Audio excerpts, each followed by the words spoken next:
இதுல ஒரு உயிர்கோளம் ஒன்று உருவாகிறா, உயிர்கோளம் உருவாகிற நேரம் அதுக்கு ஒரு ஒழுங்கமைப்பு மட்டம் காணப்படுகிறது. அதான் தனியன், குடித்தொகை, சாகியம், சூழத்தொகுதி, உயிர்கோளம். உங்களுக்கு சூழத்தொகுதி தொடர்பான கேள்வி ஒன்று தரப்பட்டது. சூழத்தொகுதி என்றால் அங்க எப்படிப்பட்ட இடைத்தாக்கம் இருக்கணும் உங்களுக்கு தெரியும். உயிர் உள்ளதுக்கும் உயிரற்றதுக்கும் இடையில இடைத்தாக்கம் இருக்கிற மாதிரி உயிர் உள்ளதுக்கும் இடைத்தாக்கம் இருக்கணும். உயிரற்றதுக்கும் இடையில இடைத்தாக்கம் இருக்கணும். இப்ப சொல்லுங்க, உயிர் உள்ளதுக்கும் உயிரற்றதுக்கும் இடைப்பட்ட ஒரு இடைத்தாக்கம். உயிர் உள்ளது உயிரற்றதுக்கு இடைப்பட்ட இடைத்தாக்கம். தாவரம் மண்ணில இருந்து நீர் உயிரற்றது, தாவரம் உயிர் உள்ளது, அப்படி ஒரு இடைத்தாக்கம். வேற இன்னொன்று, மீன்கள் என்ன செய்யும்? நீர்ல வாழ்றது. அப்ப நீர் உயிரற்றது, மீன்கள் உயிர் உள்ளது. அப்படி உயிருள்ள உயிரற்ற இடைத்தாக்கம் இருக்கலாம். உயிர் உள்ளதுக்கும் இடைத்தாக்கம் எனக்கு ரெண்டு உயிர் உள்ள இருக்கும். அது நீர்ச்சூழல் எங்கக்குள்ள மீன்கள் சிறிய மீனை பிடிச்சி சாப்பிடுறது. உயிர் உள்ள இடைத்தாக்கம் இருக்கும். அவ இப்படி இடைத்தாக்கங்கள் நிகழுமாக இருந்தா அது சூழத்தொகுதியா இருக்கு. இப்ப பாருங்க, அதுக்கு தனியான ஒரு அங்கி தனியே. குடித்தொகை என்றால் குறித்த பிரதேசத்துல குறித்த காலப்பகுதியில் வாழும் ஒரே இன அங்கியுள்ள கூட்டம் குடித்தொகை. சாகியம், ஒரு பிரதேசத்தில் இருக்க குடித்தொகையுள்ள தொகுப்பு சாகியம்.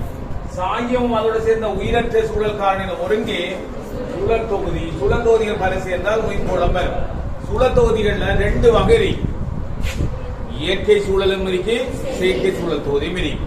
இப்ப சமுத்திரம், காடுகள் எல்லாம் எப்படிப்பட்டது? இயற்கை சூழல் தொகுதி. மனிதனால் உருவாக்கப்பட்ட வீட்டு தோட்டம், அதே போல விவசாய சூழல் எல்லாம் செயற்கை சூழல் தொகுதி. சரி, இப்ப பாருங்க, எக்ஸின் மூலம், அதாவது தொழிற்சாலை ஆண்டியுள்ள பல்பயிர் செய்கை நிலச்சூழல் மாதிரி ஒன்று அமைப்பில் காட்டப்படுறது. அவை என்னென்ன இருக்குன்னா, சூரிய மழை முகிலிருந்து மழை வெளியேற செயற்பாடு, நீராய் வெளியேற செயற்பாடு, தாவரங்கள் காணப்படுறது, எல்லாம் இங்கே காணப்படுறது. சரி, பாபம் செயற்பாடு எக்ஸின் மூலம் மழை முகில் மழை நீராக மாறுகின்றது. எந்த நிகழ்வை இந்த செயற்பாடு எக்ஸ் குறிக்கின்றது? என்ன இருக்கிறது? அதாவது எங்களுக்கு தெரியணும், மழை முகில நீராவி எங்களுக்கு மழையாவதுல நீராக மாறுது. நீராக மாறுறது ஒடுங்கல் என்கிற செயற்பாடு. ஒடுங்குதல் என்கிற செயற்பாடு. அப்ப என்ன செயற்பாடு நடக்கும்? ஒடுங்குதல். இப்ப சொல்லுங்க, அப்பம் திண்மம் நேரடியாக வாயுவாக மாறலாம்.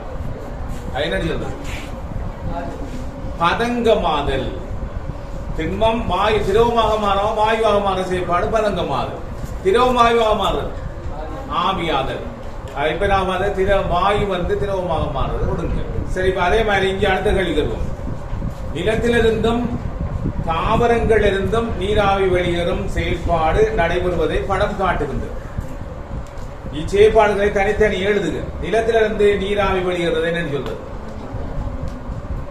ஆவியாதல். தாவரங்களில் நீராவி வெளியேறப்படுது ஆவி உயிர்ப்பு. ஒரு உயிர்ப்பான செயற்பாடு ஆவி உயிர்ப்பு.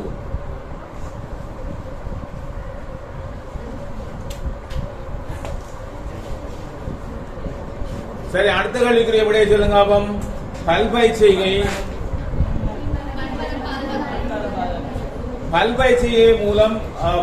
செய்கை மூலம் மண்ணுக்கு ஏற்படும் சாதகமான நிலைமை. பல்பயிர் செய்கை நம்ம விளங்கணும்.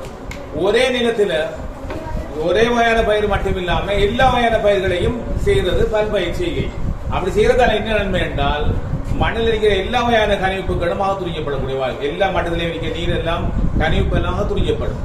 அப்படின்னால் மண் வளம் பாதுகாக்கப்படும். அது மட்டுமல்ல, மண்ட கட்டமைப்பு, அதுல மண் அங்கியுள்ள செயற்பாடு எல்லாம் துரிதமாக நடைபெறும். அப்ப பாருங்க, இதுல கிடைக்கிற நன்மை என்ன கேட்டீங்க? பல்பயிர் செய்கையால ஏற்படுற சாதகத்தன்மை என்னன்னு கேட்டால், அதுக்கு நம்ம சொல்லலாம், மண்ணின் தரம் பேணப்படும், களைகள் கூடுதலாக வருமா வரலாம். அப்ப அதெல்லாம் களை பாதிப்பு குறைவு, களைகளின் பாதிப்பு குறைவு. களையண்ட என்ன? புல். அதாவது களையண்ட என்னன்னா, எங்க நோக்கத்துக்கு மாற்றாக முளைக்க எல்லாம் களை தானே. இப்ப நாங்க புல்லு தான் எங்க நோக்கம். புல்லு செய்யக்கூடிய ஒரு நெல் முளைச்சா அப்ப நெல்லு தாங்க களை. அப்ப நாங்க புல்லு களைன்னு சொல்லல, நோக்கத்துக்கு மாறா முளைக்கிறது எல்லாம் மாதிரி. சரி, இப்ப இதே போல விளைச்சல்கள் எல்லாம் எப்படி இருக்கும்? அதிகரிக்கும் சொல்லலாம். விளைச்சல் அதிகரிக்கும். எழுதிக்கலான்னு பாருங்க. யாரும் எழுதப்படாம போகப்படாது, ஃபுல்லா நிறைஞ்சிருக்கணும். கடைசியா நாங்க பார்க்க கூட ஃபுல்லா எல்லாமே எழுதிக்கணும். அடுத்தது 4வது கேள்வி. தொழிற்சாலை கழிவு ஆற்றில் கலக்கப்படுகின்றது. இதன் காரணமாக இந்த 6 எவ்வகையான நிலைக்கு மாறுபடும்? சொல்லுங்க சொல்லுங்க.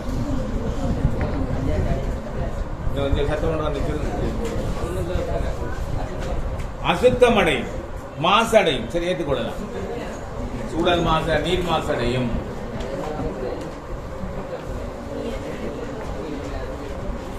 பல்பயிற்சியை நிலத்துக்கு இடப்படும் விவசாய இரசாயன பயன்பாடு காரணமாகும். இப்ப நாம் சின்ன விஷயம் என்றா, பல்பயிற்சியை அதுக்கு நாங்க என்ன செய்யலாம்டா, விவசாய இரசாயன பசலை எல்லாம் பயன்படுத்துவோம். அந்த பசலையை சேர்க்கிற நேரம் அந்த அயன்கள் எல்லாம், அந்த பசலையில் இருக்க அயன் எல்லாம் நீர்ல கலக்கலாம். அப்படி ஆற்றில் சேரக்கூடிய வகையான அயன்கள் எவை என்றாங்க கேள்வி. அப்ப நமக்கு தெரியணும், இதுல ஒரு விஷயம் சொல்லப்படணும். என்னென்றா, பொதுவாக விவசாய இரசாயன பசலைகள்ல சேதன கழிவுகள் இருக்கு. அது மட்டும் இல்ல, அதுல இருக்கிற அந்த கழிவுகள் எல்லாம், வீட்டு கழிவுகள், எந்த வகையான கழிவுலையும் நீர்நிலைகளை சென்றடைவுல 2 அயன்கள் கண்டிப்பா சேரும். நைட்ரேட் அயனும் பொஸ்பேட் அயனும் சேரும். என்ன அயன்? நைட்ரேட் அயனும் பொஸ்பேட் அயனும் சேரும். இந்த அயன்கள் கொண்டு என்ன நடக்கும்? அங்க ஒரு அல்கா உண்டு. என்ன செய்யும்? நீர் மேற்பரப்புல நல்லா செழித்து வளரும். வளர்ற நேரம் என்ன நடக்கும்? நீர் மேற்பரப்புல ஃபுல்லா மூடி வளர்றதால சூரிய ஒளி எல்லாம் நிலத்துக்கு நீருக்குள்ள போக மாட்டார். அப்ப நீர்வாழங்கள் எல்லாம் என்ன செய்யும்? அழிவடைந்து அதை நம்பி இருக்கிற மற்ற அயன்கள் எல்லாம் அழிகிறதால துர்நாற்றம் வீசும். அந்த நேரம் வெளிவிடப்படுற வாயுக்கள் ஹைட்ரஜன் சல்பைடு, அமோனியா வாயு எல்லாம் வெளியேறும். இதால துர்நாற்றம் வீசும். இந்த செயற்பாடு எவ்வாறு அழைக்கப்படும்? நட்போசனையாக்கம். இப்ப அதுக்குரிய விடைக்கு வருவோம். இப்படி இந்த பதார்த்தங்கள் எல்லாம் போய் நீரை சென்றடைந்தால் நீரில் சேரக்கூடிய அயன்கள் எவை? நைட்ரேட் அயனும் பொஸ்பேட் அயனும். வினா அங்கேயே குறிப்பிட்ட அயன்களால் ஆற்று நீர் ஒரு நிகழ்வுக்குள்ளாகும். அந்த நிகழ்வை தருக. நட்போசனையாக்கம். மின்னில 2 வகையான மின்னோட்டம் இருக்கிறது. நேரோட்ட மின்னம், ஆணலோட்ட மின்னம் இருக்கு. ஒரு குறித்த திசையில மட்டும் பாய்கின்ற மின்னோட்டம் நேரோட்ட மின். திசை அடிக்கிற திசைகள் கணம் திசை மாறி போனால் அது ஆணலோட்ட மின். டைனமோல வருகின்ற மின்னோட்டம் சூரிய படலிருந்து வாரது நேரோட்ட மின். இப்ப கேள்வி என்னென்றால், சூரிய படலில் எவ்வகையான மின்னோட்டம் உருவாகும்? நேரோட்ட மின். இச்செயற்பாட்டின் போது உருவாகும் சக்தி மாற்றம். சூரிய சக்தியிலிருந்து மின்னோட்டத்தை நாங்கள் எடுக்கிற நேரம் சக்தி மாற்றம். சூரிய சக்தி மின் சக்தியாக மாற்றப்படும். இப்ப நமக்கு இந்த பொதுவாக இந்த கேள்வி கூடுதலாக வரக்கூடிய வாய்ப்பு. ஏன்னா இப்ப நாட்டில் இருக்கிற பெரிய ஒரு பிரச்சனை என்னென்றா, உரம்னா பசல தட்டுப்பாடு. இதால நாட்டு அரசாங்கம் சொன்ன என்னன்னா, சேதன பசலையை தான் பயன்படுத்துங்க, அசேதன பசலைங்கிற யூரியா பயன்பாட்டை முற்றாக தவிர்க்கணும். என்றால் அசேதன பசலை என்றால் யூரியா செயற்கையாக உருவாக்கப்படுது. அது நாங்க பயன்படுத்துற நேரம் தாவரங்களுக்குள்ள போய் தாவரங்கள் விளைவுகளுக்குள்ள போறதால நாங்க சாப்பிட்டா எங்கட உடலுக்குள்ள போய் அதால என்ன வரலாம்? புற்றுநோய் வரலாம், சிறுநீரக நோய் வரலாம்ன்றதுக்காக அதை நித்தாட்டினாங்க. அதில் என்ன நடந்து சொல்லுங்க? அப்ப விளைச்சல் நல்லா குறைஞ்சி விவசாயிகள் கடுமையாக நட்டப்பட்டாங்க. இப்ப கடைசியா அரசாங்கம் என்ன முடிவு எடுத்தீங்க? சேதன பசலை பயன்படுத்தாதுங்க, நாங்க இப்ப உங்களுக்கு அசேதன பசலை நாங்க இறக்குமதி செய்தான். அசேதன பசலை என்னென்ன வரலாம்? யூரியா, அமோனியம் சல்பேட் பசலை எல்லாம் இறக்குமதி செய்யப்பட்டு தரப்படும். இப்ப நமக்கு தெரியணும், இப்படி சேதன பசலை பயன்படுத்த என்ன நன்மை? சேதன பசலைன்னா தாவர கழிவு, விலங்கு கழிவு, எல்லா கழிவுகளையும் நாங்க பசலையா பயன்படுத்துவோம். என்ன நன்மை என்று கேட்டால், நோய்கள் நச்சு பதார்த்தங்களை சேர மாட்டார், பிரிய அடையாத பார உருவங்கள் சேர மாட்டார். அவ நோய்கள்ல பாதிப்பு மிச்சம் குறைவா இருக்கும். அவ அந்த பசல் எடுத்துட்டா இப்ப அசேதன பசலை எடுக்க போறாங்க. எடுத்தா என்ன நடக்கும்? எங்கள் பார உலகங்கள் உடலை சென்றடையலாம், நச்சு பதார்த்தங்கள் உடலை சென்றடையலாம். அதால கிட்னி வருத்தங்கள் எல்லாம் வரக்கூடிய வாய்ப்பு இருக்கும். சரி, இப்ப இந்த அடிப்படையில் இந்த கேள்விக்கு வாங்க. அப்போ நஞ்சற்ற உணவு, நஞ்சற்ற நாடு எனும் வேலை திட்டத்துக்கு அரசு பல்வேறு வழிகளில் திட்டங்களை மேற்கொள்கின்றது. குறிப்பிட்ட திட்டத்தின் மூலம் பல்பயிர் செய்கை நிலத்துக்கு எவ்வாறான உர பயன்பாடு மேற்கொள்ளலாம்? நஞ்சு இல்லாமல் இருக்கணும்னா சேதன உரம் தான் பயன்படுத்துவோம். சேதன உரம் அப்படி சேதன உர பயன்பாடு காரணமாக மனிதன் ஆரோக்கியம் தொடர்பாக பெற்றுக்கொள்ளும் அனுகூலம். அப்ப நீங்க எழுதலாம், பார உலோகங்கள் உடலில் தேக்கமடையாது. பார உலோகங்கள் உடலில் தேக்கமடையாது. தொற்றா நோய்கள் ஏற்படுமா?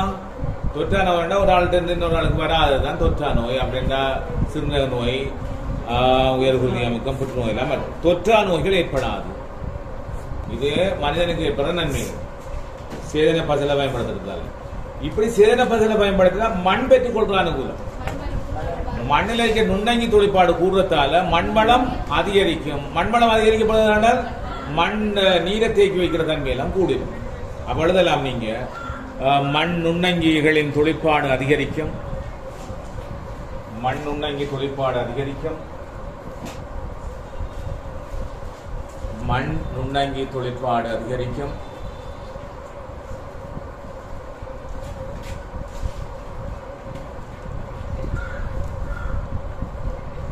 மண் நீரை தேக்கி வைக்கும்.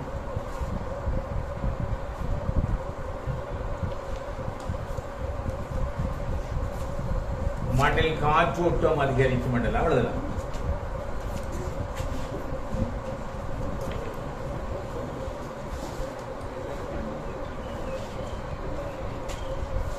மண்ணில் காற்றோட்டம் எல்லாம் கூடலாம். இப்ப பாருங்க, பீடை என்றா நமக்கு தெரியும், பயிர்களுக்கு அதே போல உற்பத்திகளுக்கு பாதிப்பு ஏற்படுத்துற பூச்சிகளை சொல்வது பீடைகள்.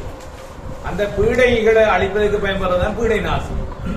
பீடை நாசினி இப்ப நாம எண்ணெய் அடிக்கிறதுக்கு மருந்து கடையில எண்ணெய் வாங்கி தான் அடிப்போம். அப்படி அடிச்சா அது சூழல் பாதிக்கும், நஞ்சு ஏற்படும். நஞ்சுகள் அந்த நஞ்சு உடலுக்கு வரலாம். உணவு சங்கிலியா அதை சாப்பிடுற உணவு மூலம் நமக்கு வந்து சேரலாம். இப்ப நஞ்சு இல்லாம பீடை நாசினியை பாவிப்பதற்கு பதிலாக, அதாவது நாங்கள் நஞ்சு இல்லாத பீடை நாசினியை பாவிப்பதற்கு பதிலாக எவ்வாறான பீடை கட்டுப்பாட்டை மேற்கொள்ள வேண்டும் என உயிரியல் பீடை கட்டுப்பாடு.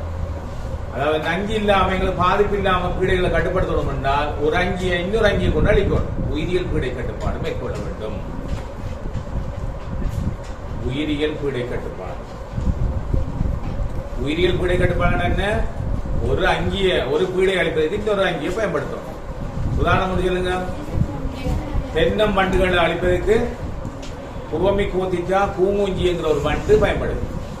அது மாதிரி